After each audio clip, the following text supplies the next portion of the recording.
China. Meanwhile, amid simmering tensions in the Persian Gulf as the U.S. threatens to intensify sanctions on Iran, China reiterates the need for a diplomatic solution. Can the nuclear deal be saved? Welcome to The Point, an opinion show coming to you live from Beijing. I'm Li Xin.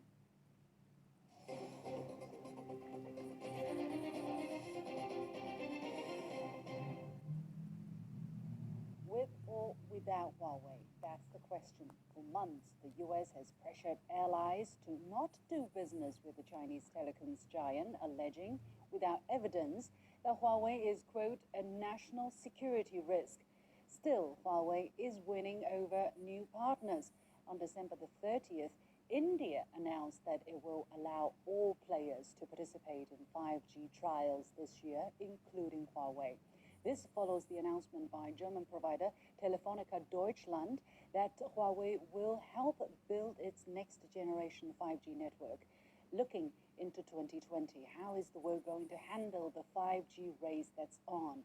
Joining the discussion is here in the Beijing studio, Zhang Fan, an associate professor at Beijing Normal University, and from Sydney, Simon Lacey, a former vice president of Huawei Technologies and now a fellow at the China International Business and Economic Law Center within the University of New South Wales. Gentlemen, welcome to the show and Happy New Year.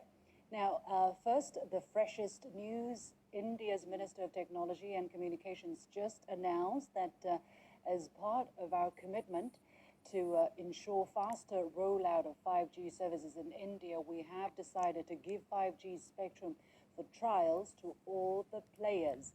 So, Simon, let me go to you first. Why do you think India went ahead with this decision?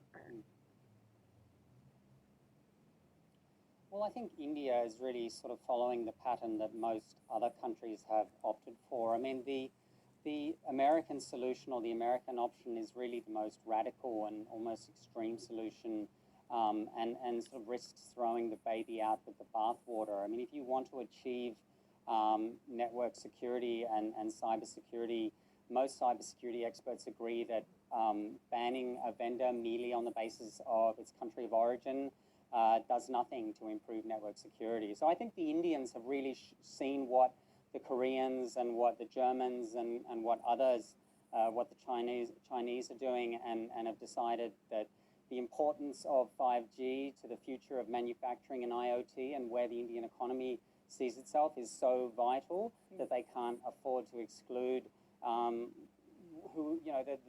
the vendor that is clearly the most advanced and the most cost-effective vendor in the 5G space. All right. Well, the U.S., it seems, continues to pressure its allies around the world to basically choose sides. Either you're with the U.S. and against Huawei, or with China and with Huawei. So U.S. allies like Australia and Japan have made their choices, rejecting Huawei. However, some major markets have yet to decide. In early December last year, for instance, British Prime Minister Boris Johnson said on Huawei and 5G, I don't want this country to be unnecessarily hostile to investment from overseas. On the other hand, we cannot prejudice our vital national security. Professor Zhang, how do you look at the dilemma of countries such as the UK? Do you think it's a necessary one? Well, the U.S. is giving a lot of pressure to these countries. They're not even excluding punitive actions against countries that would allow Huawei in the future. So that's a lot of pressure for them. That's undue pressure. As you can see from the list of countries that are making the decisions, it's clearly a political decision. The countries like Japan and Australia and some Baltic countries that relies almost completely on the U.S. for its national security, they fall in the U.S. camp without questioning. And then the larger European countries that have their own national security policies, they sort of sway in the middle, trying to find a way to incorporate Huawei technology and cost effectiveness without angering the U.S. or jeopardizing their own national security. Mm-hmm. Simon, from your perspective, how do you look at the dilemma faced by countries such as the UK? On the one hand, they want 5G, cost-effective and fast. On the other hand, they also have to worry about their national security, despite the fact that no evidence had been found by anybody so far. Look, I think this whole dilemma was best summed up by Prime Minister Lee from Singapore when he gave an opening speech at the Shangri-La Dialogue. I think it was on the 31st of May last year, and he said basically countries don't want to have to choose between China and the US because these are the two biggest and most important economies in the world, and countries want to be able to do business with both of these markets. And so I think it's a real challenge for countries to sort of walk this tightrope. But you've seen countries like South Korea, for example, that have 200,000 US troops based on their soil, and they've been able to resist this pressure and go with Huawei as a network vendor. I think it's really a challenge for countries to sort of walk this tightrope, but I think with some smart diplomacy, most countries will come around. I mean, the situation with the UK is a bit unique because I think it's really anyone's guess how they'll go, and I think their position will be formulated sort of post-Brexit and how they sort of align their relationships on trade and investment. But you have to remember the UK has a long history of working with Huawei, and it was in the UK that the first Huawei Cyber Security Evaluation Centre was set up, and that's had almost a decade of very successful results now. UK operators have been working with Huawei for many years now, very happy with the results, and they trust Huawei. And so that will also be a deciding factor is to what the operators need and what the requirements are from the operators from a technical and also from a financial position, right? Maybe that's why it's more of a headache for the British policymakers. But let's go to Germany because despite Telefonica Deutschland's decision, the German government has yet to formally decide whether or not to work with Huawei. Observers say that the coming German decision is very likely to have a ripple effect across Europe. So, Professor Zhang, to what extent could decisions by major markets like Germany's affect the future layout of the 5G map? I think it would be quite important because Germany has a more objective attitude towards the whole thing. Their policy, they're trying to do a regulation and technology-based solution to this whole thing, sort of signing no-spy agreements and that sort of things. So whatever they do can potentially be ported into other markets.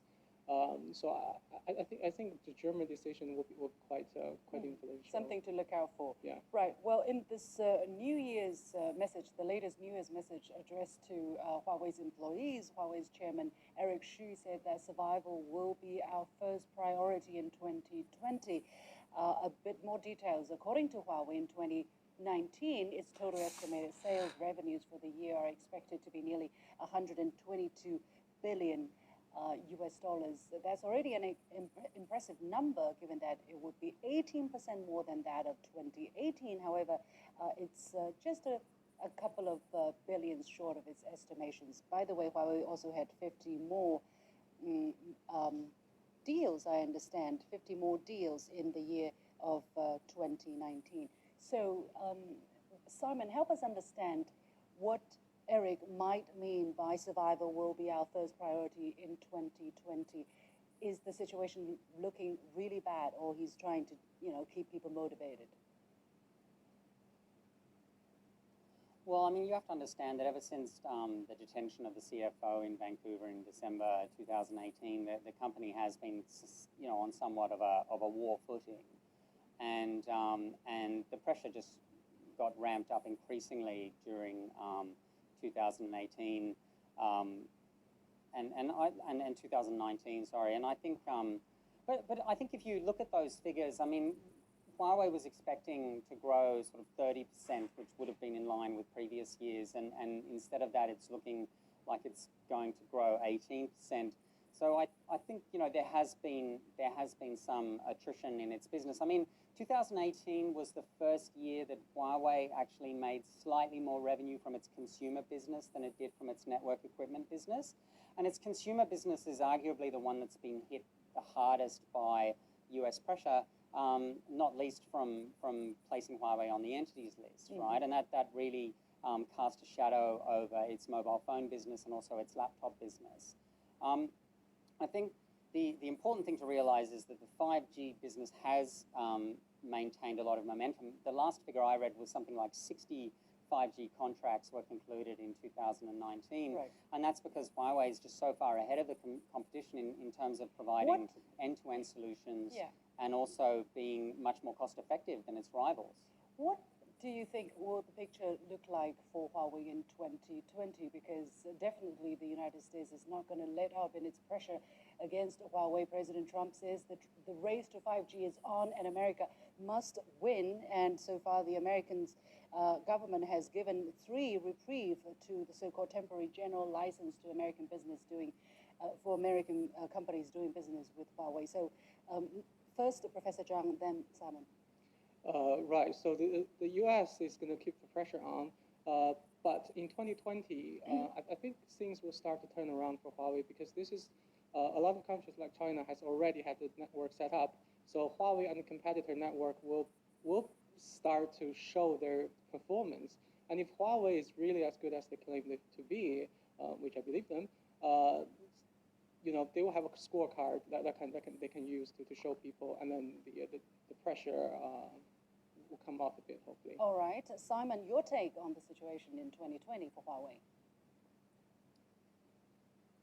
Well, look, I think it depends very heavily on what happens in the US, and that's very unpredictable right now, especially as we enter the sort of crazy season of US presidential politics, where both political parties will feel a need to look tough on China.